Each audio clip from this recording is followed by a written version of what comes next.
नमस्कार, मैं अभिनव सोनू आप सभी का अरोमा क्लासेस पे स्वागत करता हूं। जैसा कि आपको पता है कि अभी ढेरों महत्वपूर्ण एग्जाम आप लोग के सामने हैं, जैसे कि 70वीं बीपीएससी है, आरआरबी एनटीपीसी है, बिहार एसएससी की वैकेंसी आने वाली है।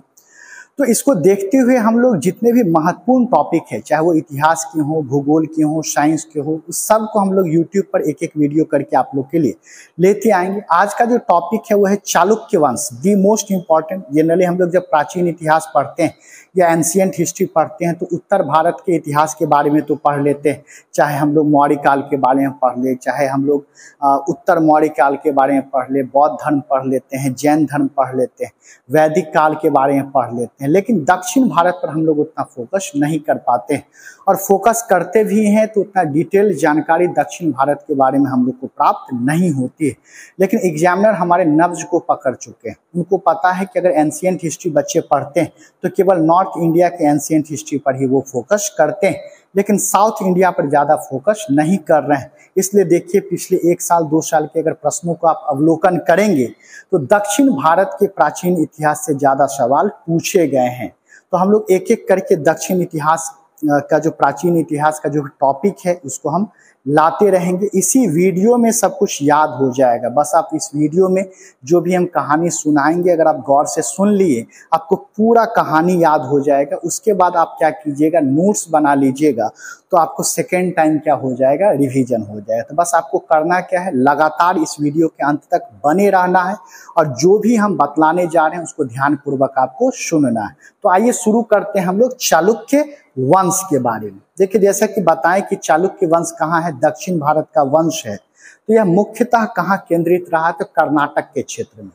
तो चालुक्य वंश कहाँ पर ज्यादा राइज किया है, तो दक्षिण भारत में। दक्षिण भारत में भी कहाँ पर किया, आपको कर्नाटक के क्षेत्रों में यह आपको विकसित किया है। लेकिन जो चालुक्य वंश है इसका 3 शाखा था। एक शाखा जो है इसको हम लोग क्या कहते हैं, वातापी या वादामी का चालुक्य। आप नाम सुने होंगे या प्रीवियस ईयर पेपर बनाते होंगे तो ये शब्द आता होगा कि बादामी का चालुक्य या वातापी का चालुक्य। दूसरा है वेंगी के चालुक्य और तीसरा कौन है, कल्याणी के चालुक्य है। यानी कि जो चालुक्य वंश है यह 3 शाखाओं में मौजूद था। इसी के बारे में अलग अलग हमको क्या है, पढ़ना है। अब देखते हैं ये शाखा होता क्या है। जैसे मान लीजिए कि हम अरोमा क्लासेस चला रहे हैं, इसमें बहुत सारे फैकल्टी हैं, साथ मिलके पढ़ा रहे हैं। अब मान लीजिए कोई मैथ्स के टीचर हैं, वो अलग होके अपना इंस्टीट्यूट खोल ले, कल कोई रीजनिंग के कोई टीचर हैं, वो अलग होके अपना इंस्टीट्यूट खोल ले, लेकिन उनका जो ओरिजिनेटिंग प्लेस है वो तो अरोमा क्लासेस ही रहेगा। यानी कि वो शाखा किसके रहेंगे, अरोमा क्लासेस के। वह अरोमा क्लासेस से अलग होके अब अपना स्वतंत्र संस्थान चलाने लगे तो अरोमा क्लासेस क्या हो जाएगा, मूल शाखा हो जाएगा। और जो मैथ्स या रीजनिंग का अलग क्लास वो लोग किसी अन्य जिला में खोल लिए तो वह क्या हो जाएगा, अरोमा क्लासेस का शाखा कहलाएगा।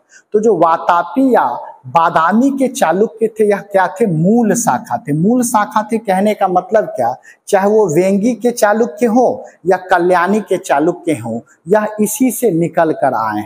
तो पूछ देगा मुख्य या मूल आपको चालुक्य कौन थे, तो बादामी के चालुक्य थे या वातापी के चालुक्य थे। और ये कर्नाटक के किस क्षेत्र में थे, तो पश्चिम क्षेत्र में थे, इसलिए इसको क्या कहा जाता है, पश्चिमी शाखा। और इसी बादामी के चालुक्य से 2 और हिस्सा बट के निकला। एक को कहा जाता है वेंगी के चालुक्य, और चूंकि यह कर्नाटक के पूर्वी क्षेत्र में मौजूद था इसलिए इसको पूर्वी चालुक्य कहते हैं। और दूसरा क्या निकल के आया, कल्याणी के चालुक्य, जो कर्नाटक के किधर मौजूद था, पश्चिम में मौजूद था, इसलिए इसको पश्चिमी शाखा के नाम से हम लोग जानते हैं। अगर हम थोड़ा मैप से समझने का प्रयास करें तो मान लेते हैं कि हमारा क्या है, दक्षिण भारत है। तो दक्षिण भारत में ये पोर्शन तो हम लोग ज्योग्राफी में जानते हैं कि यह क्या है, केरल का क्षेत्र होता है। इधर वाला ये जो हिस्सा है ये क्या है, तमिलनाडु का हिस्सा है। मान लेते हैं कि ये वाला जो क्षेत्र है ये कर्नाटक का क्षेत्र है। तो इसी कर्नाटक के क्षेत्र में आपको कौन मौजूद थे, चालुक्य मौजूद थे। और चालुक्य में आप देखिएगा इसका 3 शाखा। एक आपका शाखा पश्चिम की तरफ मौजूद था, तो इसको क्या कहा गया, कल्याणी के चालुक्य। इसको कहा गया कल्याणी के चालुक्य।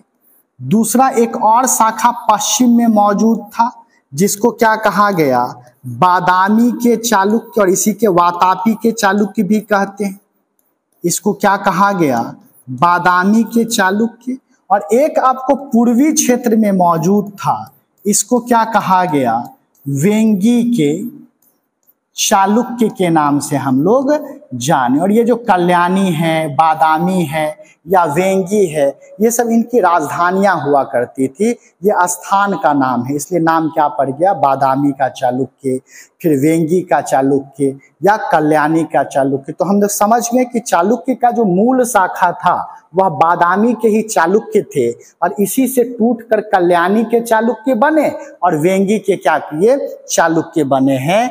और चूंकि यह कल्याणी और बादामी के चालुक्य पश्चिमी हिस्सा में मौजूद था, इसलिए इसको पश्चिमी शाखा कहते हैं। और वेंगी के चालुक्य पूर्वी हिस्सा में मौजूद था, तो इसको क्या कहते हैं, पूर्वी शाखा कहते हैं। अब हम लोग देखते हैं कि चालुक्य वंश का स्थापना किसके द्वारा किया गया। तो देखिए, चालुक्य वंश का स्थापना पुलकेशिन प्रथम के द्वारा किया गया। इसकी जानकारी हमको कहाँ से मिलती है, तो एक इंस्क्रिप्शन से, एक अभिलेख से मिलती है, जिसका नाम है महाकूट अभिलेख। तो यदि आपसे प्रश्न पूछता है कि चालुक्य वंश के बारे में जानकारी हमें किससे प्राप्त होती है, तो किस अभिलेख से, किस इंस्क्रिप्शन से प्राप्त होती है, तो उसका नाम है महाकूट अभिलेख। अभिलेख दो शब्दों से मिलकर बना है, अभि प्लस लेख। अभि मतलब ऊपर, लेख मतलब लिखा हुआ, पत्थर के ऊपर, ताम्र पत्र के ऊपर या किसी पत्ता के ऊपर कुछ लिखा हुआ है, उसी को हम लोग क्या कहते हैं, अभिलेख कहते हैं। अगर हम पत्थर के ऊपर लिखते हैं तो उसको शिलालेख कहेंगे। शिला मतलब पत्थर, लेख मतलब लिखा हुआ। तो चालुक्य वंश के बारे में जानकारी कहाँ से मिली, महाकूट अभिलेख से, ठीक है, खासकर बादामी के चालुक्य के बारे में, ठीक है। और ये किस क्षेत्र में केंद्रित थे, तो बताएं, चालुक्य जो थे वह केंद्रित कहाँ थे, कर्नाटक के क्षेत्र में केंद्रित थे। और कर्नाटक में भी किस क्षेत्र में आपको केंद्रित थे, तो बीजापुर के क्षेत्र में क्या थे, केंद्रित थे। तो हम तीनों चालुक्य के बारे में अलग अलग पढ़ेंगे। जैसे आज के वीडियो में हम लोग बादामी के चालुक्य के बारे में देख लेंगे, इसके बाद तब हम लोग वेंगी के चालुक्य के बारे में देखेंगे, और फिर हम लोग कल्याणी के चालुक्य के बारे में देखेंगे। तो बादामी के चालुक्य के बारे में जो कि मूल शाखा है, उसकी जानकारी मिली महाकूट अभिलेख से। ये किस क्षेत्र में केंद्रित है, तो बीजापुर कर्नाटक में। ये कब से कब तक इसके शासक शासन किए हैं, तो 543 ईस्वी से लेकर 757 ईस्वी तक बादामी के चालुक्य जो हैं वह शासन किए हैं। यानी कि लगभग हमको लगता है 200 साल ये लोग क्या किए हैं, शासन किए। अब चालुक्य, बादामी के चालुक्य का संस्थापक कौन था, तो संस्थापक आपको था पुलकेशिन प्रथम। तो पूछ देगा वातापी के चालुक्य या बादामी के चालुक्य का शासक कौन था, संस्थापक कौन था, तो पुलकेशिन प्रथम था। तो आखिर पुलकेशिन प्रथम का बैकग्राउंड क्या है। जैसे मौर्य वंश का संस्थापक चंद्रगुप्त मौर्य को मानते हैं, लेकिन चंद्रगुप्त मौर्य जो है उसका अतीत क्लियर नहीं है। आपको पता भी होगा कि उसके माता कौन थे, उसके पिता कौन थे। बौद्ध साहित्य कुछ अलग बात कहती है, जैन साहित्य में कुछ और लिखा है, ब्राह्मण साहित्य में कोई और लिखा है।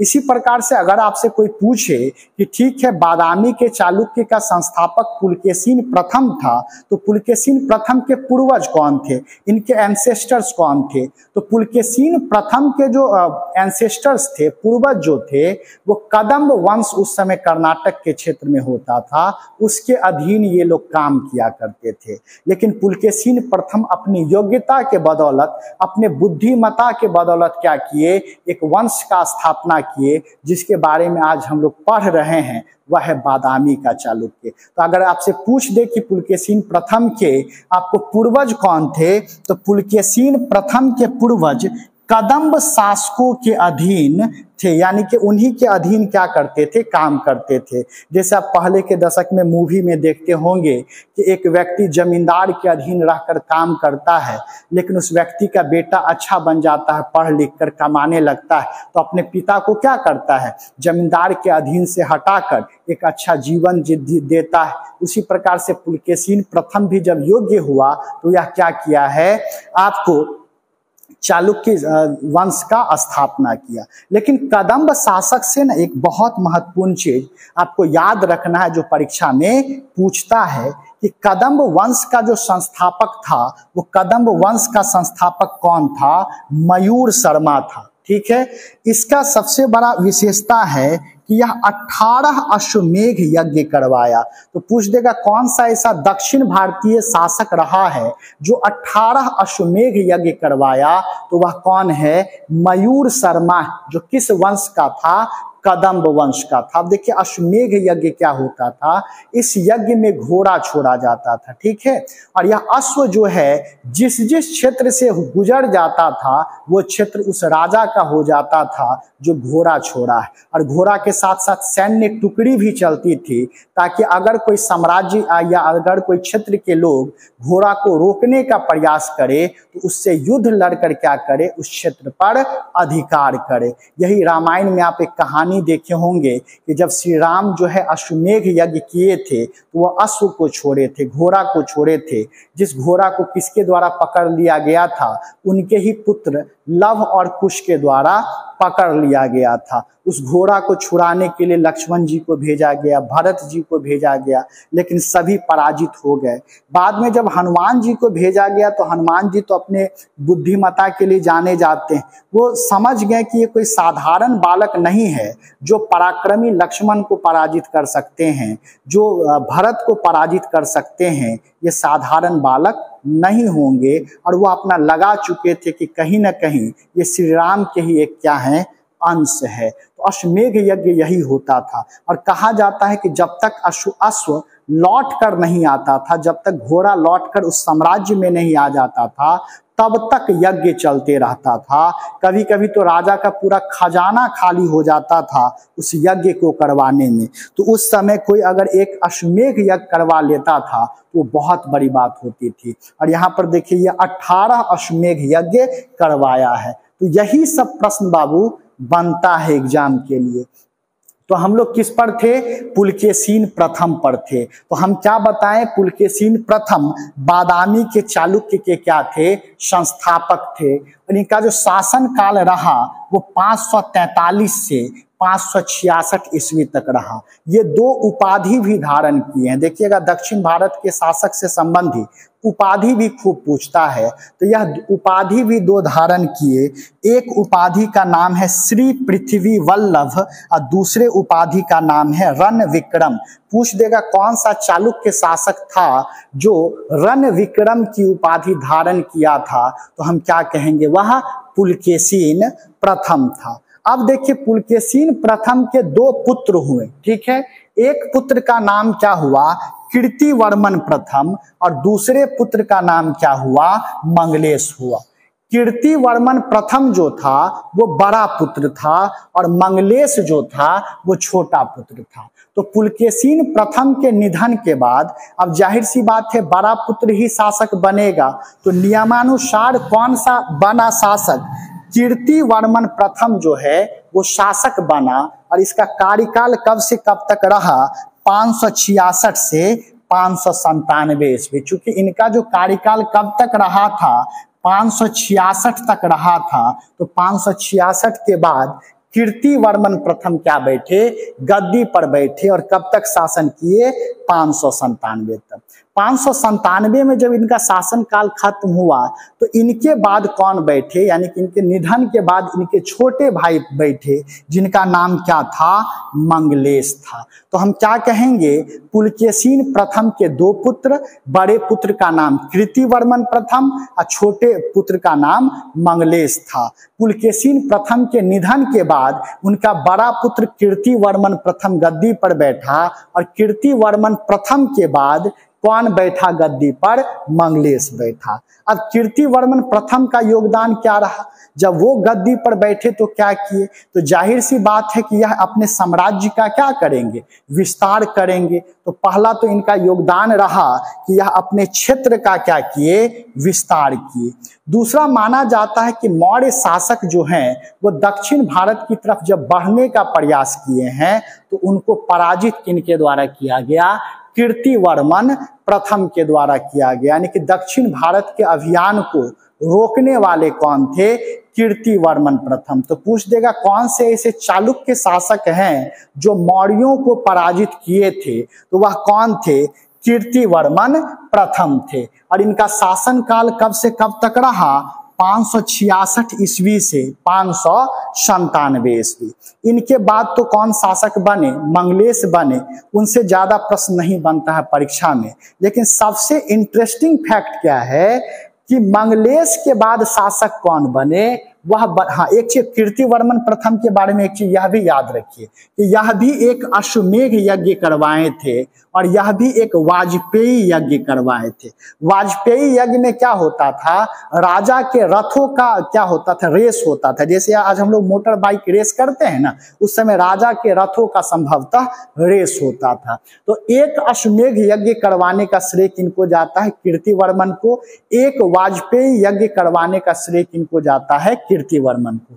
ये भी कुछ उपाधि धारण किए, जैसे राणा पराक्रम की उपाधि, रण पराक्रम की उपाधि कीर्तिवर्मन प्रथम धारण किए। दूसरा सत्राशय की भी उपाधि कीर्तिवर्मन प्रथम रखे। जैसे रण विक्रम की उपाधि पुलकेशिन प्रथम रखे, लेकिन रण पराक्रम की उपाधि कौन रखे हैं?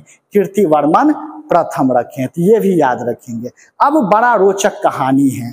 किनसे रोचक कहानी है? पुलकेशिन द्वितीय से। पुलकेशिन द्वितीय जो थे वह कीर्तिवर्मन प्रथम के पुत्र थे। ये क्या किए? अपने चाचा की हत्या कर दिए और चाचा की हत्या करके, चाचा कौन थे? मंगलेश थे। चाचा की हत्या करके यह गद्दी पर बैठ गए हैं। तो पुलकेशिन द्वितीय कौन थे? तो कीर्तिवर्मन प्रथम के ही क्या थे? पुत्र थे। मंगलेश की हत्या करके यह गद्दी पर बैठे। मंगलेश इनके कौन थे? चाचा थे। इनका शासनकाल कब से कब तक रहा? तो हम पीछे लिखाएं कि मंगलेश कब से कब तक रहे हैं? 597 ईस्वी से 610 तक। तो 610 में हत्या करके ये गद्दी पर बैठा और आगे 32 साल तक शासन किया। 610 से लेकर 642 ईस्वी तक पुलकेशिन द्वितीय क्या किया है? शासन किया है। अब पुलकेशिन द्वितीय से बहुत कुछ परीक्षा में पूछता है और आप लोग नाम भी जानते होंगे, इनके बारे में सुने भी होंगे। पहला, पुलकेशिन द्वितीय 2 उपाधि धारण किया था, एक परम भट्टारक और दूसरा महाराजा धीराज। तो पूछ देगा कौन सा चालुक्य शासक है जो परम भट्टारक की उपाधि धारण किया? तो वह पुलकेशिन द्वितीय है। या कौन सा ऐसा चालुक्य शासक है जो महाराजा धीराज की उपाधि धारण किया? तो वह कौन है? आपको पुलकेशिन द्वितीय। ये दोनों उपाधि किसके द्वारा धारण किया गया था? पुलकेशिन द्वितीय के द्वारा। और याद रखिएगा बाबू कि पुलकेशिन द्वितीय के दरबार में एक राजकवि थे जिनका नाम क्या था? रविकृति था। याद रखेंगे। और रविकृति जो है एक अभिलेख लिखे, उस अभिलेख का नाम क्या है? ऐहोल अभिलेख है। याद रखिएगा, कभी कभी राजा अपने कृति को उल्लेखित करने के लिए, अपने अचीवमेंट्स को दर्शाने के लिए अभिलेख लिखवाते थे। तो ऐहोल का अभिलेख किसके बारे में बतलाता है? पुलकेशिन द्वितीय के विजय अभियान के बारे में बतलाता है, जो कि किसके द्वारा लिखा गया है? रविकृति के द्वारा लिखा गया। दूसरा, पुलकेशिन द्वितीय कोई कमजोर शासक नहीं थे। जब दक्षिण भारत में पुलकेशिन द्वितीय शासन कर रहे थे, उस समय उत्तर भारत में हर्षवर्धन का क्या था? शासन था। बाबू, वही हर्ष का शासन था जिनके काल में 5वीं बौद्ध संगीति हुई थी। तो जब हर्ष दक्षिण भारत की ओर बढ़ना शुरू किया तो पुलकेशिन द्वितीय हर्ष को पराजित कर दिए। तो सोचिए, हर्ष जैसा महान सम्राट को पुलकेशिन द्वितीय पराजित किए हुए हैं। तो यह भी आपको जानकारी कहाँ से मिलती है? ऐहोल अभिलेख से मिलती है। और ये अभिलेख किस भाषा में लिखा हुआ है? संस्कृत में लिखा हुआ है। और किस वर्ष लिखा गया? 634 ईस्वी में लिखा गया। तो आप याद रखिएगा कि ऐहोल अभिलेख किसके द्वारा लिखा गया है? रविकृति के द्वारा, जो कि इनके क्या थे? राज कवि थे। और एक चीज और यहाँ पर याद रखेंगे कि चालुक्य का राजभाषा कौन था? तो चालुक्य का राजभाषा आपको संस्कृत था, लेकिन चूंकि यह दक्षिण भारत के थे इसलिए ये कन्नड़ संस्कृत था इनका। तो याद रखिएगा, पूछ देगा कि चालुक्य का राजभाषा क्या था? तो चालुक्य का राजभाषा ऑफिशियल लैंग्वेज क्या होता था?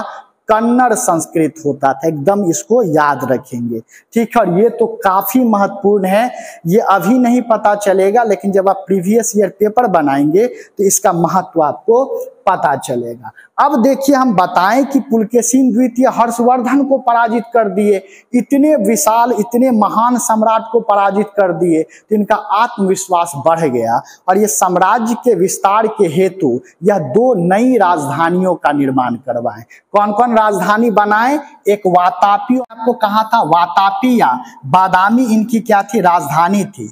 दूसरा यह राजधानी किसको बनाए? वेंगी को बनाए। अब वेंगी में शासन चलाने के लिए यह अपने भाई किसको भेज दिए? विष्णुवर्धन को कहां भेज दिए? वेंगी भेज दिए। अब बोले कि आप वहां जाओ और वहां का शासन व्यवस्था आप क्या करो, देखो। लेकिन विष्णुवर्धन क्या किए? वेंगी में जाकर खुद को स्वतंत्र घोषित कर दिए। वह बोले कि हमको बादामी के चालुक्य से कोई लेना देना नहीं है और हम यहाँ पर स्वतंत्र शासक हैं। जिस प्रकार से मान लीजिए कि अरोमा क्लासेस का हम ब्रांच वाराणसी में डाल दे और हम खुद वहां जाके उसको नहीं चला पाए, तो किसी रिश्तेदार को भेज देंगे कि आप वहां जाइए, हमारे ब्रांच को चलाइए और कुछ अनुभव भी लीजिए टीचिंग लाइन का। लेकिन पता चले कि वो वाराणसी जाके खुद को स्वतंत्र घोषित कर दे, बोले अरोमा क्लासेस से हमको कोई लेना देना नहीं है, ये मेरा पर्सनल इंस्टीट्यूट है, तब तो हमारे साथ यही होगा। तो देखिएगा पुलकेशिन द्वितीय जो है यह क्या किए, किस पर भरोसा जाता है? विष्णुवर्धन पर भरोसा जाता है। लेकिन यह विष्णुवर्धन एक अपना स्वतंत्रता घोषित करते हुए क्या चीज का स्थापना किए? वेंगी के चालुक्य का स्थापना कर दिए। इतिहास हम लोग को सिखाती है कि यदि आप किसी को धोखा देते हैं तो प्रत्यक्ष या अप्रत्यक्ष रूप से आपको भी धोखा मिलना है। पुलकेशिन द्वितीय किसको धोखा दिया? अपने चाचा मंगलेश की हत्या करके गद्दी पर बैठा और यहाँ देखिए वह अपने भाई पे भरोसा जताया, ये अपना खुद का शाखा स्थापित किया जिसको वेंगी का चालुक्य के नाम से हम लोग जानते हैं। तो यही जो हम लोग शुरुआती में बतला रहे थे, वेंगी का चालुक्य या कल्याणी चालुक्य, ये सब क्या था? यही बादामी के चालुक्य से ही टूटकर बना है, जो कि आगे वाले वीडियो में हम लोग क्या करेंगे, देखेंगे। अब देखिए हम समझते हैं मैप से कि देखिए ये मान लीजिए हमारा दक्षिण भारत है, तो बताएं कि जो बादामी के चालुक्य थे वो शासन कहाँ कर रहे थे? ये आपको कर्नाटक क्षेत्र में क्या कर रहे थे? शासन कर रहे थे। और उधर तमिलनाडु क्षेत्र में 3 शासक मौजूद था, 3 साम्राज्य मौजूद था। एक का नाम था पल्लव, दूसरे का नाम था चोल और तीसरे का नाम क्या था? पांड्य था। अब क्या हुआ कि यह जो पुलकेशिन द्वितीय है, चूंकि यह पल्लव इनके निकट था, तो यह चाहता था कि पल्लव के साम्राज्य पर हम क्या करें? आक्रमण करके, और पल्लव शासकों की राजधानी क्या थी? कांची थी, उस पर अपना आधिपत्य क्या करे? स्थापित करे, उसको हम क्या करें? जीत ले। 1 मिनट रुक जाइए।